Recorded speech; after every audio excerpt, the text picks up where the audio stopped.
আগের পর্বে আমরা ঘুরে দেখেছিলাম zigzag road, Thambi view point, Nathang valley, Kupup লেকের অপূর্ব সৌন্দর্য। আর আজ চলুন সেই যাত্রার পরবর্তী অধ্যায়, যেখানে অপেক্ষা করছে রহস্যময় বাবা মন্দির আর নাথুলা পাস, স্বপ্নের মতো ছাঙ্গু লেক। চলুন পাহাড়ের গল্পটা এবার সম্পূর্ণ করি। পাহাড়ে ভরা রাস্তা, পাশে তুষার আর দেশের বীরদের গল্প। আজকের সফরে চলুন দেখে নিই সিকিমের 3টি অসাধারণ গন্তব্য: বাবা হরভজন সিংয়ের মন্দির, নাথুলা পাস আর ছাঙ্গু লেক। পথে যা যা দেখেছি সেটা শুধু চোখ নয়, হৃদয় ছুঁয়ে যায়। চলুন শুরু করি আজকের ট্রাভেল জার্নি। জুলুক থেকে গ্যাংটকের পথে আমরা যেখানেই চোখ ফেলেছি সেখানেই ছিল পাহাড় আর সেনাবাহিনীর একের পর এক ক্যাম্প। প্রত্যেকটা ক্যাম্প যেন বলে যাচ্ছে, আমরা পাহাড়ে দিচ্ছি, তুমি নিশ্চিন্তে ঘুরে বেড়াও। রাস্তার বাঁকে বাঁকে ধোঁয়া উঠছে, গরম চা আর সাময়িক গাড়ির শব্দ। এই হলো ভারতীয় সেনার ছায়াতরলে পাহাড়ের আসল রূপ।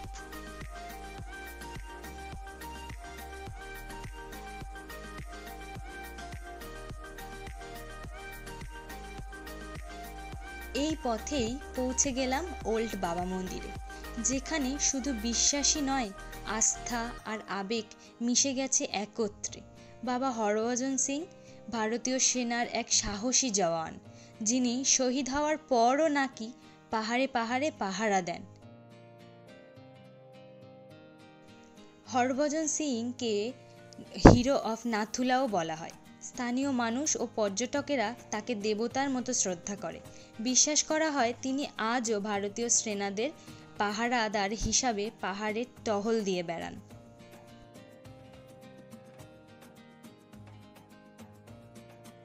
তার মৃত্যু যে কিভাবে ঘটেছে সেটা আজও রহস্যজনক।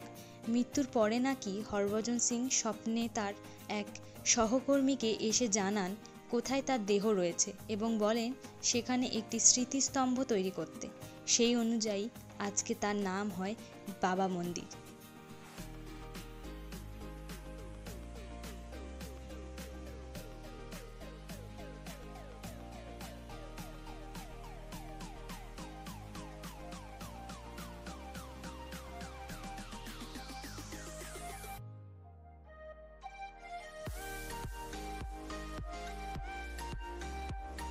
মন্দিরের ভিতরে ছিল তার ইউনিফর্ম, শুয়ে থাকার বিছানা, তার ব্যবহারের কলম, জুতো, ছবিপত্র, সব, তার চিঠি, সব কিছুই যেন আজও তার অস্তিত্বের প্রমাণ করে।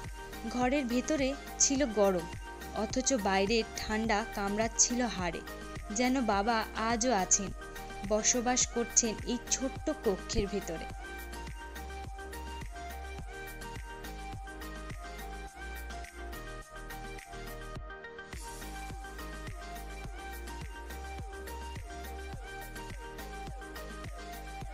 মন্দিরে দর্শনের পর আমরা খেয়ে নিলাম বাবার প্রসাদ। প্রসাদে ছিল কিশমিশ। মন্দিরের পাশে জাতীয় পতাকা, আরও কিছু পতাকাও ছিল সেখানে, হাওয়ায় দুলছিল। তাকে দেখে হৃদয় গর্বে ভরে উঠল। এই পতাকা যেন শুধু কাপড় নয়, আমাদের অস্তিত্বের এক প্রমাণ।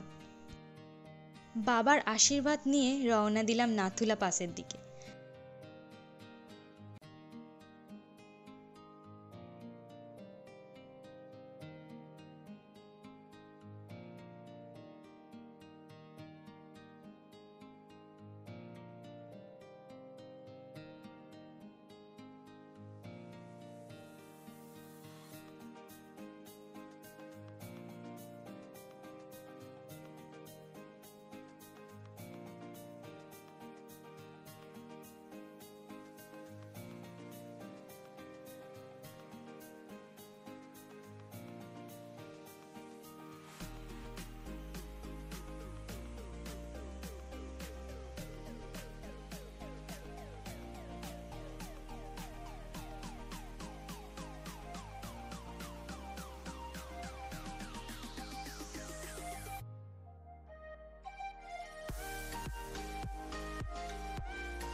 রাস্তার ধারে বরফ জমে আছে, যেন একটা স্বপ্নের রাজ্য, সাদা, শান্ত আর মুগ্ধকর। আমরা পৌঁছালাম নাথুলার গেটে, কিন্তু এখানে ক্যামেরা বন্ধ করতে বলা হলো, তাই সেই মুহূর্ত শুধুই স্মৃতিতে বন্দী। নাথুলা হলো ভারত ও চীনের সীমান্ত। বরফে মোড়া পার্কিং লট, সিঁড়ির ধারে বরফের স্তর, সেনার চিহ্ন সর্বত্র।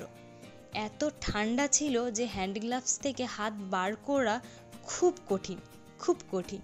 সেনারা ওখানে কফি, ব্রাউনি, জিলিপি আর সিঙ্গারা, কিছু কেক বিক্রি করছিল। সত্যি বলছি, ওদের ব্রাউনির স্বাদ আজও জিভে লেগে আছে।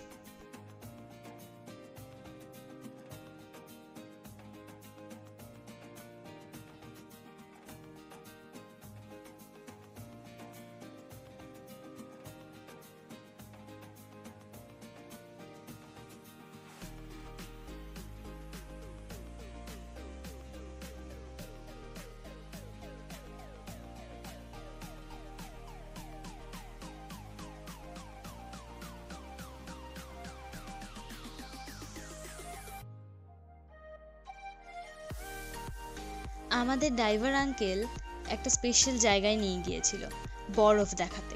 কেন বলতো? কারণ নাথুলাতে আমরা অনেক বরফ পেয়েছিলাম, কিন্তু মিলিটারিদের জন্য আমরা সেই বরফের একদম কাছাকাছি গিয়ে পৌঁছে উঠতে পারিনি। সেই জন্য আঙ্কেল আমাদের একটু বরফ দেখাতে নিয়ে গিয়েছিল। সেখানে স্পেশাল পারমিশন ছাড়া গাড়ি থেকে নামা যায় না, তাই আমরা গাড়ির ভিতর থেকেই বরফের রাজ্য উপভোগ করলাম। এরপর আমরা রওনা দিলাম ছাঙ্গু লেকের দিকে। যেতে না যেতেই রাস্তার পাশে দেখা দিল সেই লেক, নীল জলের পাশে সাদা বরফে মোড়া পাহাড়, যেন এক স্বর্গীয় দৃশ্য। ছাঙ্গু লেকের পাশে ছিল বরফ আর ছিল ইয়াক।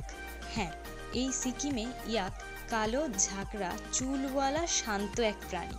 আমরা সেখানে কিছু ছবি তুলেছিলাম, তবে শুধু থাম্বনেইলেই ব্যবহার করেছি, ভিডিওতে নয়। এই মুহূর্তগুলো শুধু দেখানোর নয়, বেঁচে থাকার, তাই ভিডিওও রাখা হয়নি, হৃদয়ে রেখেছি। বরফে মোড়া পাহাড়ের কোলে স্বপ্নের মতো শান্ত একটি হ্রদ ছাঙ্গু লেক। সাদা মেঘ আর নীল জলের মাঝে যেন প্রকৃতি নিজেই নিজের কবিতা লিখে রেখে। লেকের পাশে একটা ছোট্ট দোকান থেকে গরম গরম মোমো খেয়ে নিলাম। তারপরই ধীরে ধীরে ফিরতে থাকলাম গ্যাংটকের পথে।